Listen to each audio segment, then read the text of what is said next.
You're tuned into the It's Real podcast with your hosts, Kayla and Andrew Yagi. Each week, we'll talk about what happens behind the scenes working full-time in real estate and share with you real-life stories, our successes and failures as we work to help consumers and industry professionals reach their real estate and real-life goals. Here we go. It's episode 67 of the It's Real podcast. I'm Kayla Calendar, and I'm a mortgage lender. I'm Andrew Yagi. I'm a real estate agent. Hey, Andrew. How's it going? It's cold, Kayla. It's very, very cold. I'm sitting here, my window, like I get kind of a northwesterly exposure, and it is chilly. Is your roof shaking? Like, I feel like my walls and my windows are shaking. No, I don't think we have that problem here, but it's cold. Yeah, it's cold. I play Baby It's Cold Outside, but that's not socially acceptable. Yeah, apparently not, but other songs are. Don't get me started. But yeah, Baby, it is cold outside. Right. Hey, good news. Spring's around the corner. I mean, obviously, I feel like January just flew by. And I think we talked about it, some people were just feeling overwhelmed in January. And I think this was probably my busiest January on record, not just with real estate and things going on in our business. It also helped that, we became an independent brokerage. We've been building a spec house, but just, family life and everything else. And then the school my girls go to, along with our church, they had a fire there. So we've been kind of helping out behind the scenes with all of that, trying to help them get back on their feet, temporary school, everything else. So January was a very, very busy month. Yeah, I feel like there were like 111 days in January. I feel like it was long, but I did do dry January, which how about that for you? Fine. Like I think as I've gotten older, I just don't drink as much. And I mean, if I do, like I'll have a glass of red wine, but I've talked to some friends and even industry professionals. They're like, I literally would have a glass of wine at dinner. They would tell me like they would have a drink every day. So I think for those people that have it like with dinner, it's hard. Or if it's like a big social thing. But for me, it was fine. It was good to go. I stayed busy and but on February 1st, I had a glass of red wine. So yeah. I did a mostly dry January, except for the fact that we were down in Arizona. And I don't even know, have we even talked since I was back from Arizona? No, Andy, I can't remember. So we were went down to Mesa. My grandpa, Don Yagi, my dad, he turned right? 90. Yeah, Wow. I feel like we did talk about this. I don't remember if we did or not, but if we did or if we didn't, I'm going to talk about it again. So he turned 90, so we were down seeing him and hanging out a little bit. So that was kind of the exception to the dry January. Yeah. You gotta have fun. Was it just you and Katie that went, or did you bring the girls? Or well, the girls stayed home, but we had a lot of family members that were down there that we met up with. So got some warm weather. Yeah, and it was just all in all a great January, a busy January. And speaking of busy, I mean, you said you felt like it was 111 days, but you've made some big changes in January, and then kind of went back the other way, Kayla. I did. I made a bit of a switch. So I am back at First International Bank and Trust. And I actually visited my team in Sioux Falls. I've got, there's, probably, I want to say 30 mortgage employees down there. Maybe not that many, but my loan partner, assistant, my processor, my closer, like such great individuals. So got to spend time with them this week. But I've been back at the bank for about a week and back to lending in all 50 states, back with my team. And I'm really excited for what the rest of the year brings. So we've got some big, lofty goals, and we're excited to just get people in homes, educate them, and empower them per usual. So it's exciting. I'm loving that. I'm glad you're back to where you belong to be. And, the rest of the details don't really matter in our history, but I think that's great. And I'm really excited that, we're going to be doing some business here, as I've kind of referred someone close to me to you. And so far, you've killed it, Kayla. Oh, man. Thank you. It's, it's one of those things where when you can get a deal together with people that like and trust, it's just, it trickles down to the clients, you know what I mean? And not just the buyers, but the sellers. And it's just so great to like work with people that and trust. So thank you, Andy, for trusting me, and let's get this one wrapped up. Let's do it. No don't let me down, Kayla. You came out of the gate really good and fast. But no, I know it's going to be really good. And speaking of people, you're right. I had a phone call yesterday from a guy, and I didn't recognize the name that was given to me, but I called him up and was talking to him, and we're talking about his needs, his son's real estate needs, and he said, "You don't remember me, do you?" And I said, "I think I do. And I think you're so and so." And he worked for an area business, a service provider that we worked with. I said, "Is it you?" He said, "Yeah, it's me. I believe you remembered me." And he actually had done some business with my mom and with some other relatives as well. So remember them was always a very personable individual. But you're right, when people come to you and they're like, "Hey, we see you're out there, you're doing a great job. We like you. We like the fact that we have a relationship with you. Yeah. You'll help us reach our goals." That's the best, Mhm. Kayla. Well, and people just to know that you care. I just had a Zoom call with a couple that they're building in the area, and we've had many meetings. And they were like, "Thank you so much." And I had told them, I'm like, I couldn't sleep last night because I was thinking about ways that we could structure this to, save you money. And they kind of laughed. They're like, "Why are you like up at night?" And I'm like, because I care. Because at the end of the day, like this is really personal. It's a lot of emotions. It's a lot of money, a lot of time when you're building a new home. I mean, that's months and months and months of, decisions, and people just want to feel cared for. And I think sometimes in our industry, what's happened is, you get a couple bad apples, like in any industry, and it Right. just kind of sours it a little bit. And then when they get with people that really care and can't sleep at night, it's like, wow, like this is amazing. And then they're forever clients and they refer their friends and family. And that's what I love. That's the best part. Right. I wish everybody cared as much as you did, Kayla, because I'm also coming off of and like I said, I'm excited to work with you on this upcoming transaction, but I'm also coming off of a transaction where I initially was working with a lender who did not care. And maybe it wasn't them personally as much, but worked for a large corporate bank. And I always cringe when someone says they want to work with a big corporate bank, especially when the individuals aren't here in the immediate area. Hey, I've got to pick up the phone and call someone in Texas or Arizona or whatever. Totally messed, the transaction up. And it was about 2 weeks before closing when they said, "Oh, we can't lend to you."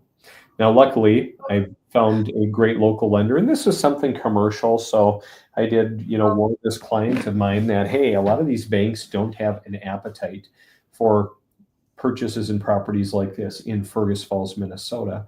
And I was warning you, it's probably not going to go well. And so when the client called me and was like, "Well, you told me so," I don't take joy in that, but I do take pride in the fact that, hey, I've got relationships, and hey, I've got 3 really good local lenders here. I know one of them is going to want this deal. And so one of the local lenders actually grabbed it and was able to get everything closed in like 10 days. So we didn't even miss our original closing date, which was really, really awesome. But again, it just goes back to what we always talk about, Kayla, relationships, and take advice from those of us who work in it every day, and use our relationships, use our connections, because we want to help people reach their goals.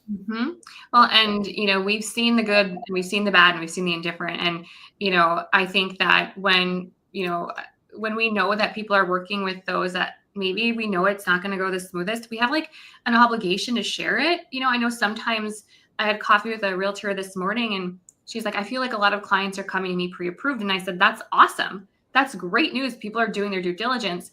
But I said, if you ever feel like they're with someone and like Andy, you knew that lender maybe wasn't going to come through, and at the end of the day, it's not like you're pushing people just to push them. It's because you care and you want them to have a good experience. Because at the end of the day, it's title, insurance, realtors, lenders, clients, the buyers, the sellers, and sometimes a domino effect. And when you care, like you feel like you have this, duty to share with the person, "Here's my experience. Take it as you wish." But I mean, that's just kind of how it goes. Right. Absolutely. No, I love it. I think that's some really good discussion. Kayla, I'm excited, not wanting to shift gears, but I've been kind of sharing with you that we've been building a spec house. So one of our goals is to, especially in our marketplace where we're probably over 300 homes behind in terms of, new builds that we should have that we just don't. It's Mhm. not like, like when I was up in the Fargo-Moorhead area this last weekend showing properties to this client of mine, and you just look all over. It's like, okay, what builder do you want? There were so many Mhm. options, and hey, they're sitting. Like we've got nothing here. So it's been really fun, to build this spec house. I don't have interior pictures, so I'll have to share it next week. But and I Ooh. obviously showed you some various photos, but we're super excited for this house to hit the market this weekend. 1,380 square feet, 3 bed, 2 bath, 2 cell Wow. attached garage, slab house. It's, it won't be a good fit for everybody, but we're going to find a buyer for it, and we're Oh, yeah. really excited, and just excited to kind of, get more momentum going with Mhm. housing. And actually, I've had some really great meetings this week from some that are involved, countywide and locally with economic development. Our mayor was in my office yesterday, and we're just kind of brainstorming, like, hey, Oh. how can we get more of this going and Mhm. really go after a larger project? So I'm really excited to see where 2025 will go. I Yeah. honestly, at times, it feels a little bit overwhelming just kind of looking at just all of the opportunities that are there, but I'm really excited. So how long has it taken you to build this spec home? How many months has it been? Yeah, so just a hair over 4 months. We Oh, closed okay. on the lot the end of August, and then Okay. we started digging for utilities like September 28th. And so we're at like 130 days, 131 days today, I think. Okay. So we're And are doing you good. gonna have any more? Like, are you gonna build more then in that area? Is that the plan?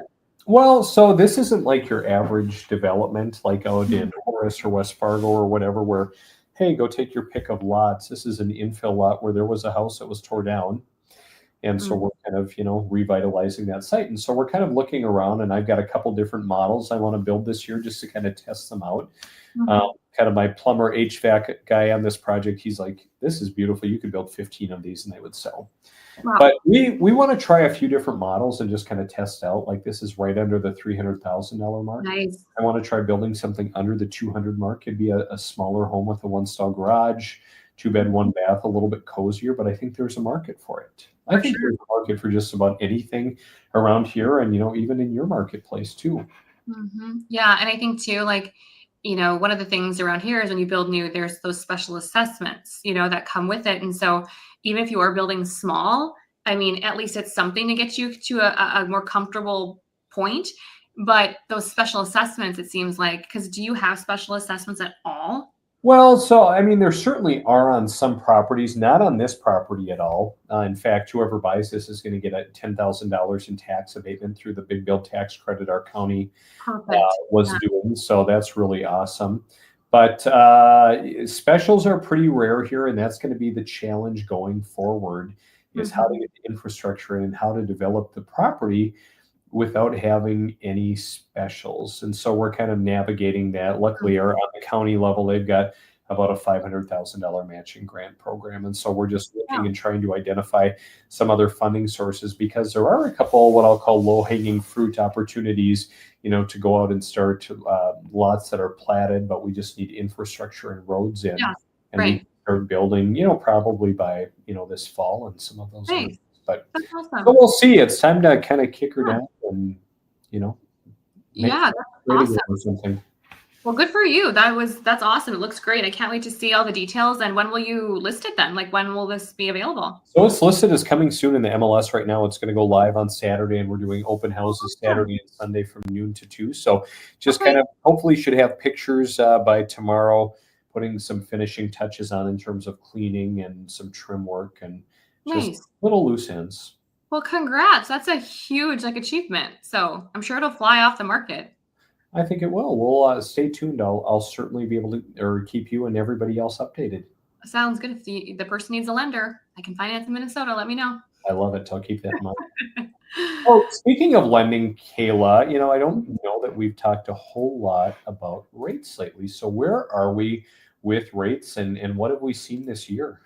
They've been pretty flat, pretty steady. A lot of people were curious, well, Trump's in office, what's going to change? And, there's going to be movement. And it's been pretty flat, right? Around 7% is the average. I had a client today, just based on their scenario, we were under 7. remember, I always share, you can always buy down the rate, you can always pay points. But, we're seeing it kind of hovering around that 7 range. And that's for a 30-year conventional fixed, 15 years, somewhere around 6.5, 6.125. And then we see our assistance programs from like 5.7 to 6.2, like kind of in that range. And again, I always tell people the Roots program there, you can be a repeat buyer and still get assistance in North Dakota, still continues to be a very competitive product. I have a lot of people that, we're putting in North Dakota housing and they continue to have excellent rates and programs. So I think that when we look back in the last 2 years, there's a lot of people that said, I'm going to wait for rates to go down. I'm going to wait. And I totally get it. But when we look at this, where rates have been over 2 years and they haven't really changed, but the prices of homes have continued to go up and up, there's a lot of people that I feel like have had a little bit of regret. They're like, gosh, I wish I would have bought. But, my girlfriend said to me yesterday, she's like, I know I'm going to say right now, I should have bought or done this 5 years ago. So in 5 years, I'm going to say it now. And I think we just have to realize, like, when clients are ready to buy, they're ready to buy. They're not ready to buy. Like, we have to respect that, and we do. But we also need to educate our clients on what is the cost of waiting and what does it look like. The clients that I talked to today, we talked about how much appreciation are you going to see per year on this $1 million home you're building? And what can you do with that? And how does that work? So for me, it's just education. And,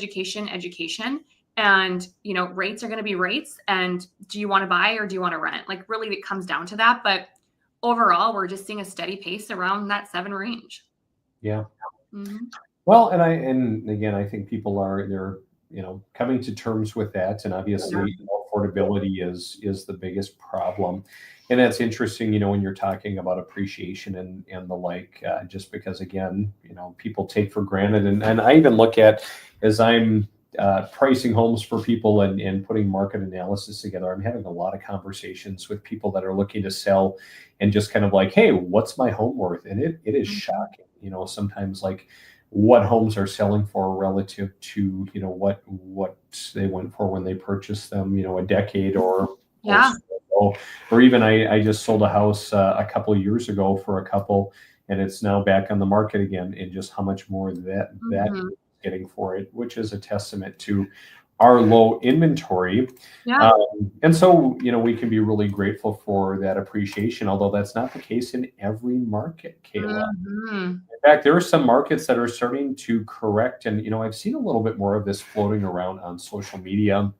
And, just the fact that the housing market has cooled off since, the pandemic, the pandemic push, I'll call it. Obviously, there was such a ridiculous demand, and that's cooling off. So markets like New Orleans down almost 5%, predicted to decline about 3.8% this year alone. San Francisco, has gone up a little bit. It's appreciated, but predicted to go down. Austin, Texas, I know there are a lot of people that talk about Austin, that market declining as well. Do you think we'll see a decline, in our markets at all, or what's your prediction? Oh gosh, that's tough. I still think that, we get a lot of heat. Like, people are like, no pun intended, but like, why do you live in North Dakota? It's so cold. Like, what do you do there? I'll travel to conferences, or I'll have friends and other lenders in other states, and they're like, holy cow, it's 20 below. What are you doing?